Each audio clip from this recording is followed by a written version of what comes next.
Hey there, music fans. Welcome back to the Real Music Observer, where again, today we're talking about Journey.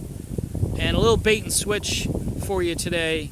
If you like the band Journey and you're not too thrilled with Arnel Pineda, and you're worried that if Steve Perry performs with the band at the Rock and Roll Hall of Fame that you'll be disappointed, I don't think he's going to perform. That's my hunch. He's going to pull a Peter Cetera, I believe, and it's sad because I think it would be one of the most watched things ever. I know they don't allow cameras into the Rock and Roll Hall of Fame, or they don't. I don't think they broadcast it live. They should. And if they do, you have to pay for it. I don't know how that all works out.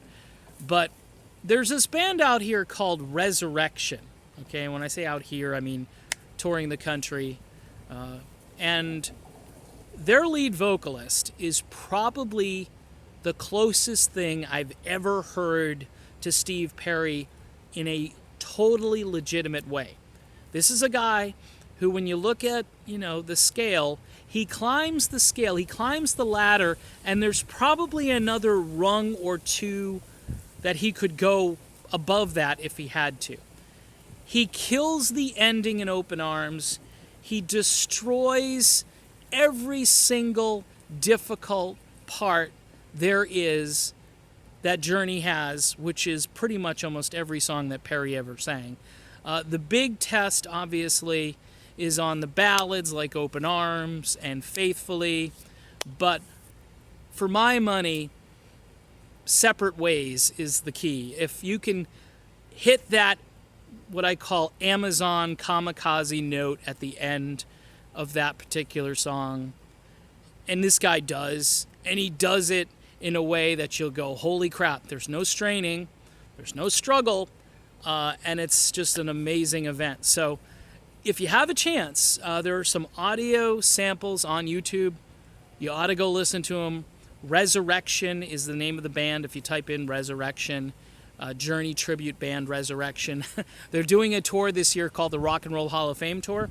Very smart, sort of piggybacking off of the whole Rock and Roll Hall of Fame thing. And especially if Perry doesn't perform, you may need to, satisfy those cravings or those withdrawals. And if this band comes close to your neighborhood, and you like Journey, what are you doing? I mean, the tickets will probably be like 1/5 the cost of what it would cost you to go see the actual Journey with Arnel. I like Arnel again. I like him as a person, and I know a lot of people will come on here and bash Arnel and say he can't sing and his phrasing is off and he holds notes too long and he doesn't let go of notes soon enough, and it's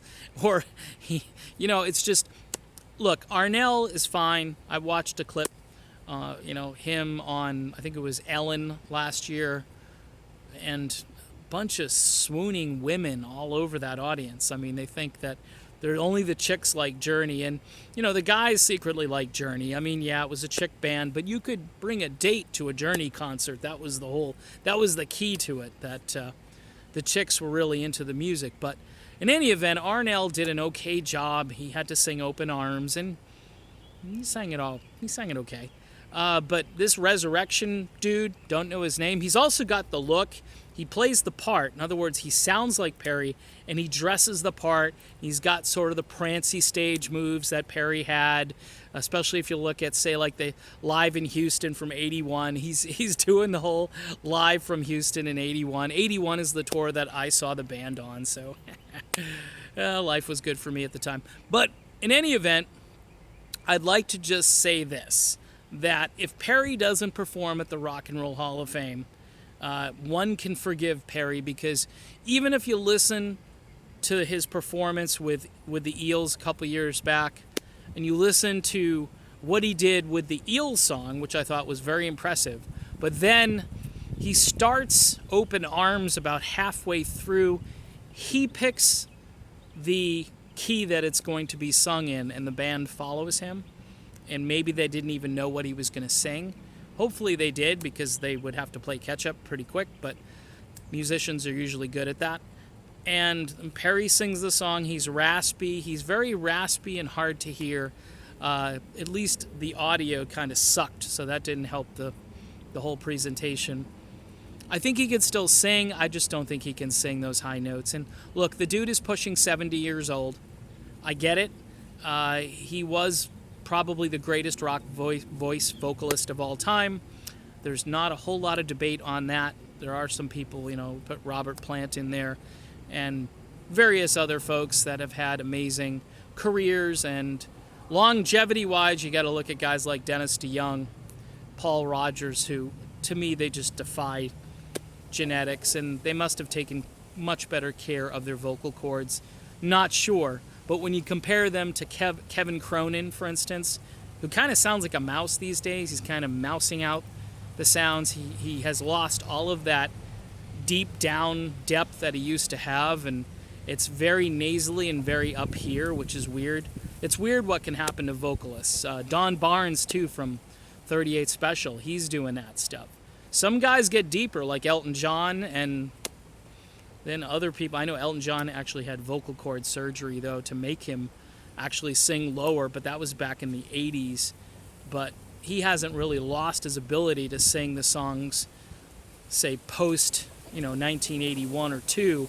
Before that, Keebler elves were singing Elton John songs. I don't know. They're just really high, and he had a completely different voice. A good voice, nonetheless, but still a different voice. But with Perry has probably not benefited from sitting it out for 25 years. There are a number of theories behind singing. I think it was Roger Daltrey who said, if you don't sing, you're going to lose it. You're going to lose it. So if you don't use it, you're going to lose it. That's what Daltrey said.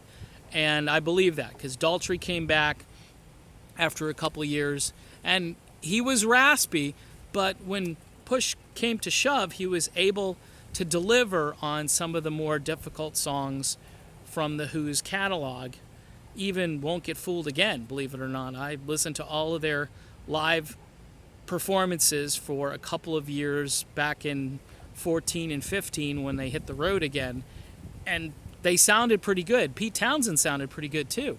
So there are ways to defy this. Aging is rough, I can say this, and it's tough when you sang this music that was associated with vocal gymnastics, and that was your job from, say, 1977 to 1996 off and on, was to sing vocal gymnastics. And then you had to have people replace you who had to duplicate your vocal gymnastics. So that's why, you got to cut some slack to Arnell, because he's doing okay. But this dude in the band Resurrection, you got to hear this band Resurrection, this tribute band. They are freaking amazing. They are Journey resurrected, and hence the name.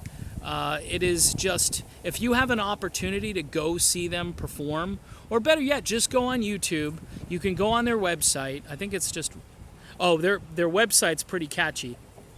It's notjourney.com, notjourney.com. They've got some audio samples of stuff that they recorded in the studio. I mean, it's breathtaking how close it is. It's ridiculously accurate, and the lead vocalist likes to dress like Perry. He does the 1981 live in Houston Perry stage antics. He's got that little shuffle walk thing that Perry used to do.